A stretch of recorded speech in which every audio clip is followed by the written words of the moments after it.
Hey guys, Brandon Woolum, CCM Magazine. Today we are hanging out with Brothers of the Heart. Got Jimmy Fortune, Mike Rogers, Bradley Walker, and Ben Isaacs. Guys, you got a brand new project out. Yeah. But before we talk about that, let's take people back a couple years ago if they don't know anything about this project. How in the world did Brothers of the Heart come to be?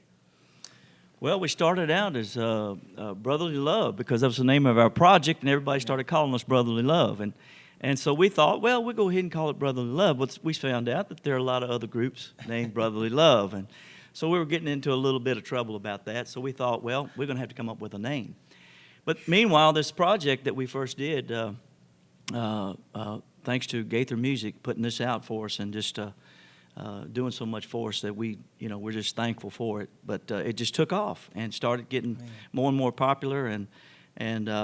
So anyway, they wanted us to do another project. So we said, yeah, we'd do it. But meanwhile, we got to come up with another name. So all the way up until we were recording this project called "Listen to the Music," we did not have a name. We went into the day of recording at the Grand Ole Opry, recording on the stage there, and lo and behold, Mr. Don Reed of the Statler Brothers came down to do the interview portion of this of that project.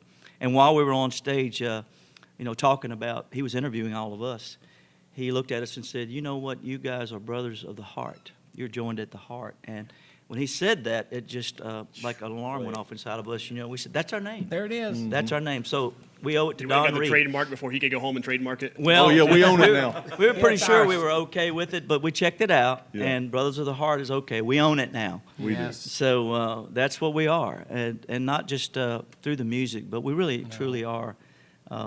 We've done a lot of music in our lives, but between all of us, we probably cover, I don't know how many decades of music songs that we've done through the years. Mm-hmm. And we went back and thought, well, all these songs that we've enjoyed and we've loved, why don't we just take a little fresh approach to everything and pay tribute to the song, and in the process maybe bring something a little bit new and different to the people. And we hope that we did that. And I think we did, because it struck a chord and a lot of people out there. My mama used to tell me, she said, "Now, son, you ain't never made it till you got a CD in Cracker Barrel." Well, After my mama passed away, by gosh, we had all kinds of CDs in Cracker Barrel. That's awesome.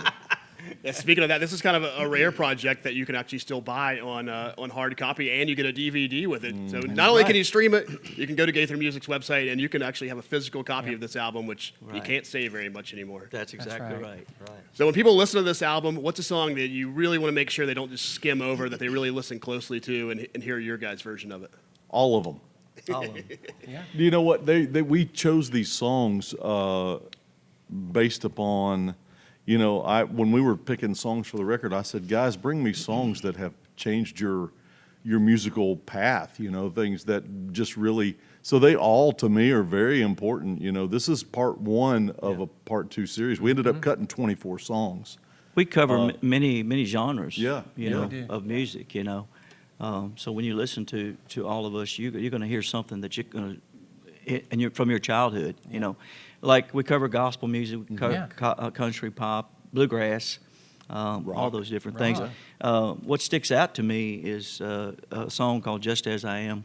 Bradley Walker sings lead on it. And Bradley, he has inspired us, not only us, but he's inspired so many people. And his voice is anointed. And when you hear that song, to me, "Just As I Am," in today's world, you can see how crazy the world is. And it is a message of just sit back, and there is a way out of all this mess that seems to be out there.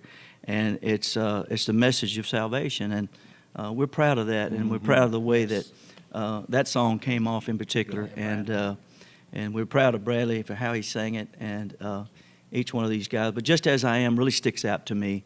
It just pulls at my heartstrings, and it's the message that we need today in our world. So you guys are all four friends, been friends for a long time, but being friends doesn't always translate to being a good quartet. So Ben, when you've worked with all these guys, you kind of knew their voices. Did you have a backup plan if one of these voices didn't sound good in the quartet? I would never tell you that right now. Luckily, it worked out for you. They all sound great. I knew going into, because I produced albums for Bradley, I produced albums for Jimmy before this was even, so I knew Mike and I had sang with Jimmy, and Mike and I had sang with Bradley, and we knew that blend was there, and then I knew what a great bass singer that Bradley was. So it just was just a natural thing. The first time we sang together, it was magical. Yeah. I mean, we everybody met at my living room and thought, all right, let's see what this sounds like. And I've got the recordings, and it's unbelievable. It was just as, you know, and I mean, what Jimmy said a while ago, we are fans of each other's, you know. I know when I'm singing a lead that they're really hoping that I do a great job on it. But and it's likewise, you know, we're brothers, but we also, you know, people ask us all the time, you guys look like you have so much fun on stage. I was like, well, if you think that's fun, you need to have a meal with us. Hang out So with us. we love it. We love each other. We're each other's cheerleader. You know, the We thing really about are. a quartet, I think, when you put something like this together, we knew that we loved each other. We knew that we were fans of each other. But in the beginning, I know when Ben called me, I mean, it sounds good to you, and you think, absolutely, who wouldn't want to be a part of that? But you don't know if four voices are going to blend the way you want them to, if it's going to work, you know. But like Ben said, man, the first few times we got together and really started honing in on songs, and we knew immediately. I remember the first time we ever got together to sing, we'd never even talked about the songs we were going to try to sing together. We sang for 2 hours. And it's very, very special. And Ben's produced all these projects, and Yep. Ben has so much that he does that he brings to the table with not only his singing and his playing, but with his producing. And you know, we trust him, and when he comes to us and says, "Hey, can you try this? Can you try that?" We're always open to it, you know, and you have to be that way. Ben and Mikey are kind of the ones Yeah. that when we're sitting around working up songs and figuring out what are we gonna do with this song to make it just a little bit different, make it our own. And they're the two that really come up with the arrangements and the modulations and everything to Mike what is you a- hear. You know? Mike is a genius when it comes to music. I really feel that. I think he's one of the best musicians in this town. Not only that, one of the greatest singers. He's also a songwriter, and he.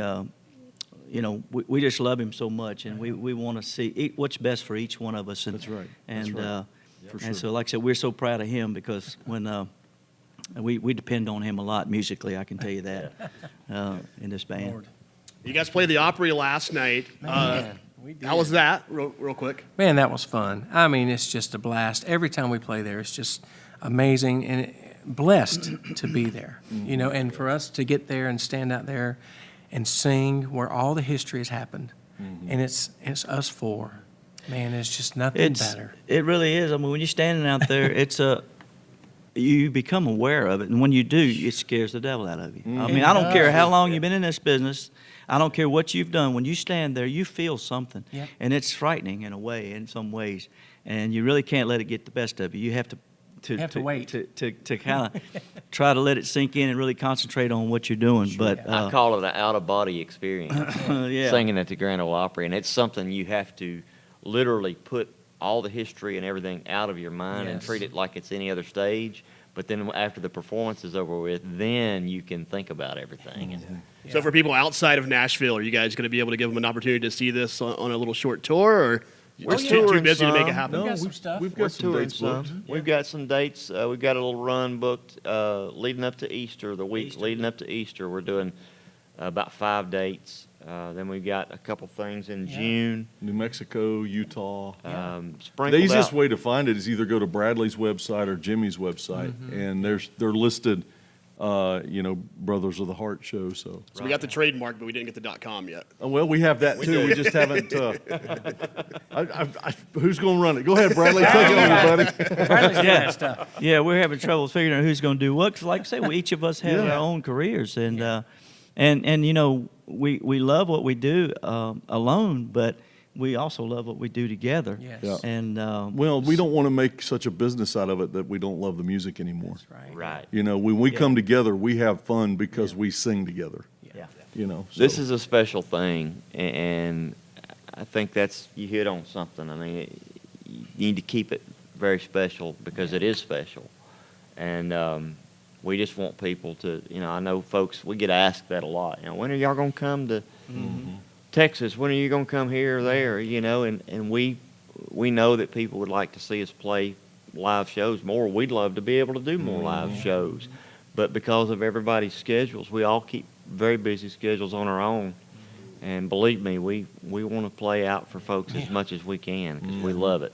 So what's the future of the group? Is there a number 3 project already in the works, or is it you want to see how this one does first?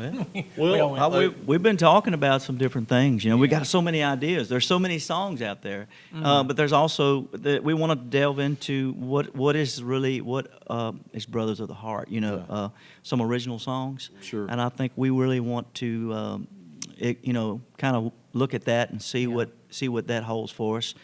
Maybe it's the next project. Yeah, I'd like to do something like that, or maybe even a Christmas album.